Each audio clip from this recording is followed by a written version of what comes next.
অনেকদিন যাবত সরষে ইলিশ রান্না করা হয় না। বাজার থেকে বড় একটা ইলিশ মাছ এনে আজকে সরষে ইলিশ রান্না করে সবাই মিলে খেলাম। ইলিশ মাছ জাতীয় হলেও এই মাছ আমরা প্রতিদিন কিনে খেতে পারি না, দাম বেশি হওয়ার কারণে। শখ করে বছরে হয়তো 2-1 বার কেনা হয়, তবে এখন বাজারে ইলিশ মাছের যে পরিমাণ দাম হয়তো খাওয়াই হবে না। 1.5 কেজি ওজনের যেগুলো ইলিশ সেগুলোর দাম ছিল 2600 থেকে 2800 টাকা কেজি, আর 1 কেজি সাইজের যেগুলো ইলিশ সেগুলোর দাম 1800 টাকা কেজি, আবার একটু বেশি হলে 2200 থেকে 2400 টাকা কেজি। 1 কেজির একটু কম হবে। এই একটা মাছ আমি এনেছি 1700 টাকা দিয়ে। মাছটা এনে ফ্রিজে রেখে দিয়েছিলাম। আজকে আপনাদের ভাইয়া বলছে সরষে ইলিশ রান্না করার জন্য। অনেকদিন যাবত সরষে ইলিশ রান্না করা হয় না আর খাওয়াও হয় না, তাই ভাবলাম আজকে সরষে ইলিশ রান্না করে সবাইকে খাওয়াবো। মাছটা পরিষ্কার করে পিস করে নিলাম, আর ভিতরে দেখি ডিমও আছে। ডিমওয়ালা ইলিশ মাছ খেতে তেমন একটা স্বাদ লাগে না, তবে অল্প করে ডিম থাকলে খেতে বেশ ভালোই লাগে। মাছগুলো তো কেটে ধুয়ে রেডি করে নিলাম। ভেবেছিলাম এখান থেকে 2 পিস রেখে দিব, কিন্তু আপনাদের ভাইয়া বললো পুরাটাই রান্না করতে। সরষে ইলিশ রান্না করার জন্য আমি বাজার থেকে 20 টাকা দিয়ে সরিষাও কিনে এনেছিলাম। তো সরিষাগুলো এখন বেটে নিব।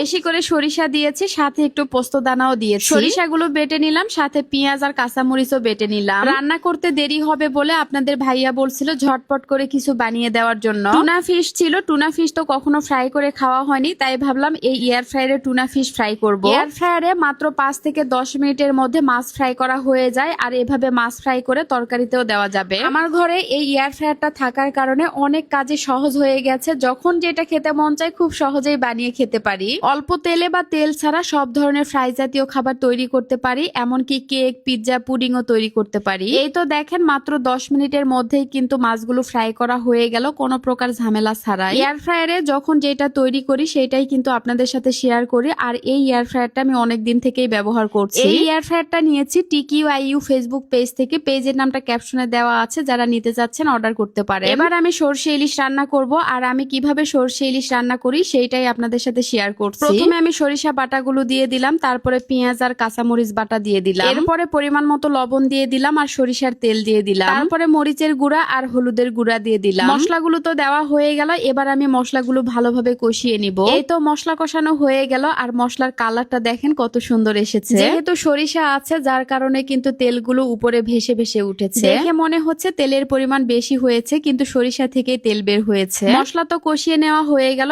এবার মাছগুলো দিয়ে দিলাম। ইলিশ মাছ যেদিন রান্না করা হয়, মাথা তো একদিনও রান্না করা হয় না, কচুঘাটি রান্না করার জন্য রেখে দেওয়া হয়। তবে আজকে মাথাটাও রান্না করছি, কারণ আপনাদের ভাইয়া খেতে চেয়েছে। সরিষার সাথে মাছগুলো আমি ভালোভাবে কষিয়ে নিলাম, এরপরে পরিমাণ মতো ঝোলের পানি দিয়ে দিলাম। ঝোলের পরিমাণ একটু বেশি করে রাখবো, যার কারণে পানির পরিমাণও বেশি দিয়েছি। একটু নেড়ে চেড়ে ঢাকনা দিয়ে দিলাম। 5-7 মিনিট পরে তো তরকারিটা রান্না করা হয়ে গেল। নামিয়ে নেওয়ার আগে কয়েকটা কাঁচামরিচ দিয়ে দিলাম, এরপরে চুলার জালটা অফ করে রেখেছিলাম। এই তো দেখেন কত সহজে সরষে ইলিশ রান্না করা হয়ে গেল। আজকে কিন্তু বাসায় একজন গেস্টও আছে, তো সবাই মিলে একসাথে খাওয়া হবে। রান্নার কালারটা কিন্তু মাশাআল্লাহ খুবই সুন্দর হয়েছে, এবং খেতেও কিন্তু ভীষণ মজার হয়েছে। আজকের রান্নাটা আপনাদের কার কাছে কেমন লেগেছে অবশ্যই কমেন্টস করে জানাবেন, আর যদি ভালো লাগে প্লিজ একটা শেয়ার দিবেন। সবাই ভালো থাকবেন, সুস্থ থাকবেন। আল্লাহ হাফেজ, টাটা।